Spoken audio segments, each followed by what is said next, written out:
Welcome to Computational Science YouTube channel. We are a computational YouTube channel. Today we are come with practice question for entrance, remedial, freshman, also for exit exam. This is physics question. Let us see 10 questions you can test yourselves.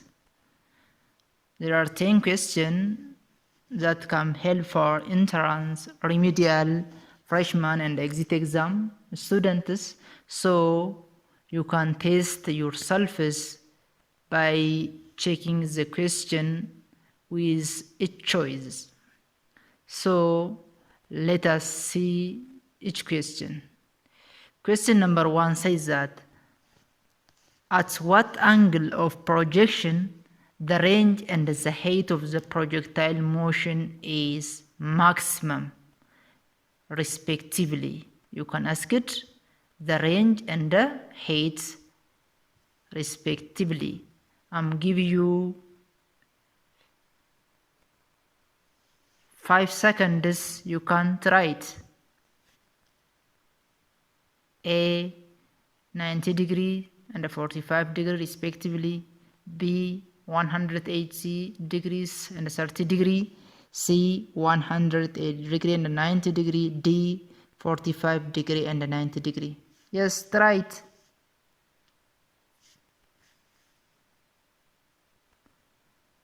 Alright, you can try your answer. So the answer is D 45 degree and 90 degrees.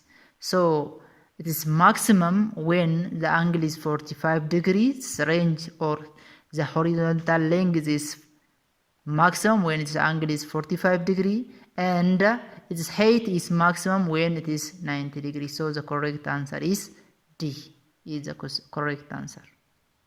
Let us see the second one, the second question. Let us read it. A rocket is fired with an initial velocity of 10 meters per second at an angle of 30 degrees above the horizontal. It explodes on the mountain side 2 seconds after its firing. What is horizontal position and vertical position, respectively, when the constant g is 10 meters per second square? The angle theta cos of 30 degree is 0.87, sine of 30 degree is 0.5. Choice A 70.4 meter and 10 meter, respectively, the horizontal and the vertical. B 70.4 meter and minus 10 meter. C 32.17 and 8.9. D 32.17 and 8.9. Try it. You have 5 seconds.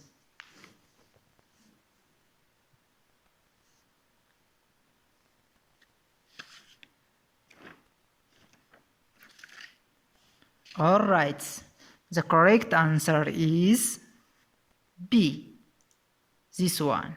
So when you are do this, you are using the equation of the projectile motion for the position x is given by v initial cos theta times t. You have 10 meters per second initial, and you have an angle of cos theta is 0.8, 10 times 0.8 times 2 seconds. This is give 70.4 is for horizontal position. For vertical, you are using an equation of what is given by v initial sin theta times t minus 1 over 2 gt squared. Then you can get this minus 10. So the correct answer is this B, 70.4 and minus 10. Let us see question number 3. This is this kinematics words. The location of an object with respect to chosen reference point is called dash. This location. A displacement, B distance, C position, D motion. Try it. You have 5 seconds.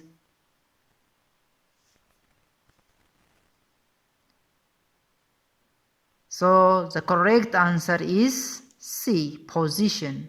So position is the location of an object with a chosen reference point. Motion is the continuously change of position. Distance is the total length. Displacement is changing distance with a given time. Question number 4. Which of the following is contact forces? Which of the following is contact force? A. Gravitational force and magnetic force. B. Electrostatic force and electromagnetic force. C. Nuclear force. D. Normal force. Try it. You have 5 minutes.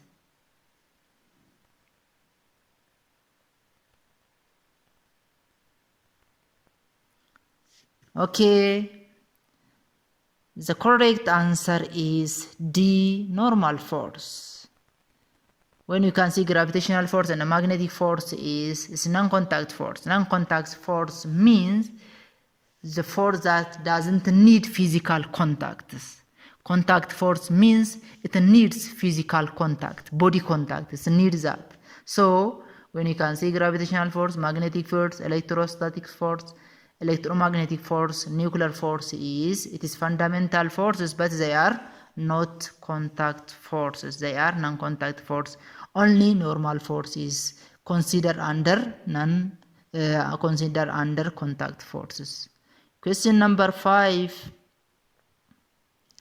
If vector A is given by I plus 2j and vector B is given by 2i plus 2j, then what is the summation of A plus B and its magnitude of the resultant of A plus B respectively?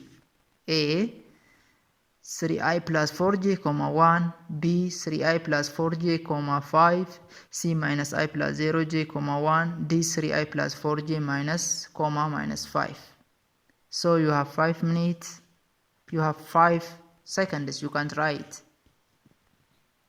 You can try it.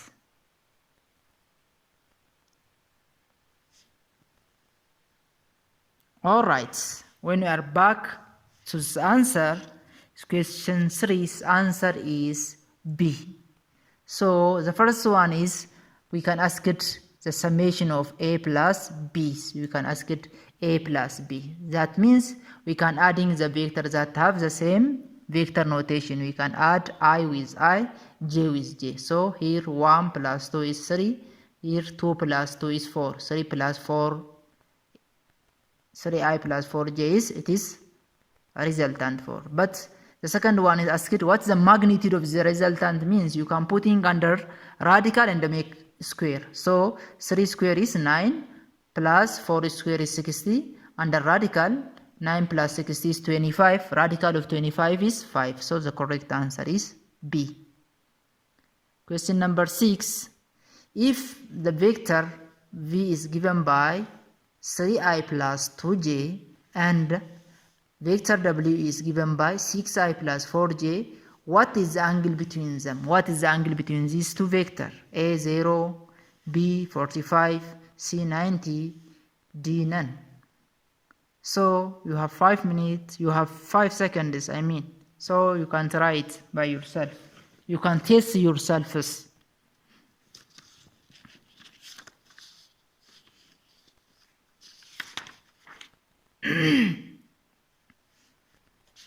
So the correct answer is A 0 degrees. The angle between them is 0. So you can use the A dot B is given by the magnitude of A times magnitude of B cos theta for the parallel vectors. You know that starting from this, first you can get the A dot B vectors for this. You can use V dot W vectors and you can get the 26s. You can get the scalar 26 numbers. Then you can do the magnitude of V and you can do the magnitude of W. Then from that you can get that theta is given by cos inverse of A dot B divided by the magnitude of A times magnitude of B. Then finally you can get the angle between them is the cos inverse of 1. Cos inverse of 1 is 0. So the correct answer is A. Question number 7. The branch of mechanics that describe the motion of object without reference to the cause of the motion. A. Dynamics, B. Kinematics, C. Classical, D. Simple harmonic motion. So as you know that mechanics can be divided into two. Then by taking that hints you can answer it. You have 5 seconds.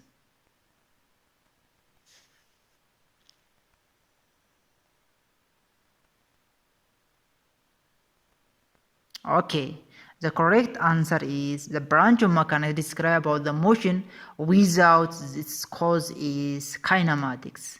Kinematics is a branch of mechanics that can be described about the motion of an object without considering its causes forces. Dynamics is study about the motion with its causes forces. So this is kinematics. Question number 8. The x and y coordinate of the center of mass of three particle system is shown below. You can see this figure and you can ask it what is the x and y coordinate center of masses. You can ask it the center of mass of these three particles as you can see in this figure. This mass 1 is here, the second one is third one. We have three particle here that can be placed on x and y coordinate. So what is the x and y's respectively center of masses? So the center of mass is this is a place where the mass is concentrated, more concentrated. You can having that information. So you have 5 minutes. Choice 1 0,0. Choice 2 21 over 50 meter, 28 over 50 meter. C 28 over 50 meter, 21 divided by 50 meter, and D 28 over 50, 1.7. Okay. What is your answer? The correct answer is B. The correct answer is B. This one. You can do first. The x center of mass is given by, we have three particles here, m1 x1 plus m2 x2 plus m3 x3 divided by m1 plus m2 plus m3. m1 is 4 kg times x1 is 0 here, this found in the origin, plus m2 is 6 kg times 1 meter plus m3 is 5 kg times 3 divided by m1 is 6, 4 plus 6 plus 5 is 50. The upper one is 21 divided by 5 is the x center of mass. For y center of mass, you can take y1. This means it is here 0 times m1 4 plus y2 is 2 times 5 is 10. The third one is 3 times 6 is 18 plus 2 times 5 is 10. It is 20. It is 10 and the width is 28 divided by 50 is total masses. So the correct answer is this. The 9th question says that in the case of uniform circular motion of the following, which is false. Regarding to about the uniform circular motion, which is false. You can choose the false. A. Velocity is always tangent to the circular path and perpendicular to the radius of the circular path. Acceleration is always perpendicular to circular path and it points toward the center of the circle. C. The velocity is always perpendicular to the circular path and tangent to the radius of circular path. D. All. You have 5 seconds.